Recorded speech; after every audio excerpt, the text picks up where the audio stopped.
กับดักแด้ทีวีอีกแล้วเนาะมื้อนี้เห็นเป้มาในตอนนี้เนาะเราได้มาพาทุกคนมา DIY ดอกแต่ว่ามื้อนี้พิเศษหน่อยนึงเป้จะพาทุกคนมาแต่งหน้าฮาโลวีน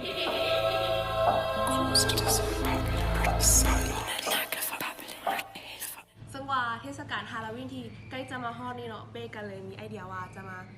สิเอิ้นว่าสอนกับโบแมนว่าตัวเองกับโบได้เก่งขนาดนั้นแต่กะซิมาแซมกันแล้วก็เข้ามาแนะนำอุปกรณ์เนาะง่ายๆเลยเราแต่งแบบง่ายๆมีแป้งมีลิป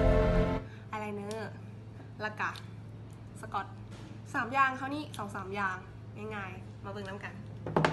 ก่อนอื่นหมดเนาะคาดว่าคือภาพหาผีต้องแบบหน้าซ้ำๆเขาก็เลยจะมาให้ตาเขามันซ้ำหน่อยหนึ่งกันเราเลย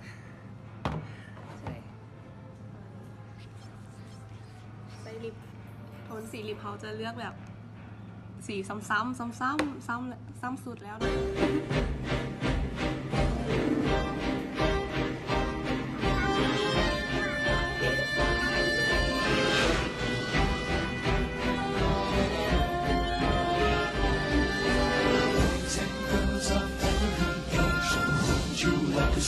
ต่อมาเนาะละกะ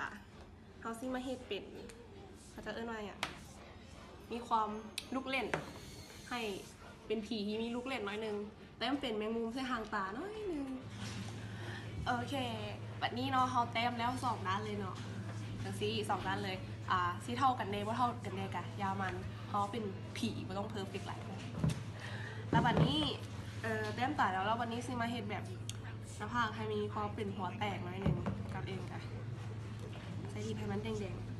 Snakes and spiders in my hair. This is Halloween, this is Halloween, Halloween, Halloween, Halloween, Halloween. In this town we call home, everyone hail to the pumpkin song. In this town, don't we love it now? Everybody's waiting for the next surprise. Down that corner and hiding in the trash can, something's waiting out of punch and Halloween. Green is Halloween. Red and black. It's bloody green. Aren't you scared? Well, that's just fine. Say it once, say it twice. Take a chance and roll the dice. Ride with the moon in the dead of night. Everybody scream! Everybody scream! In or down of Halloween. I am the clown with the tearaway face. Clear in a flash and bubble the trace. I am the who's there. I am the wind blowing through your hair. I am the shadow on the moon at night, filling your dreams to the brim with fright. This is Halloween, this is Halloween, Halloween, Halloween, Halloween, Halloween. There are things everywhere. There's no fun without a good scare. That's our job. But we're not mean in our town of Halloween. In this town, don't we love it now? Everyone's waiting for the next surprise. ท่าแล้วลูกผีของเป้ในมือนี้เนาะเดี๋ยวเขาสิตัดรูปที่ว่า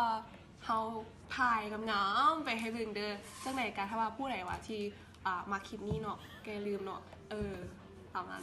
มีไลค์มีแชร์ให้กันแด่สำหรับวันนี้เนาะเป้กับดักแด้ทีวีจะต้องลาไปก่อนบ๊ายบายไปฮาโลวีนกันเด้อเห็นหน้าโหด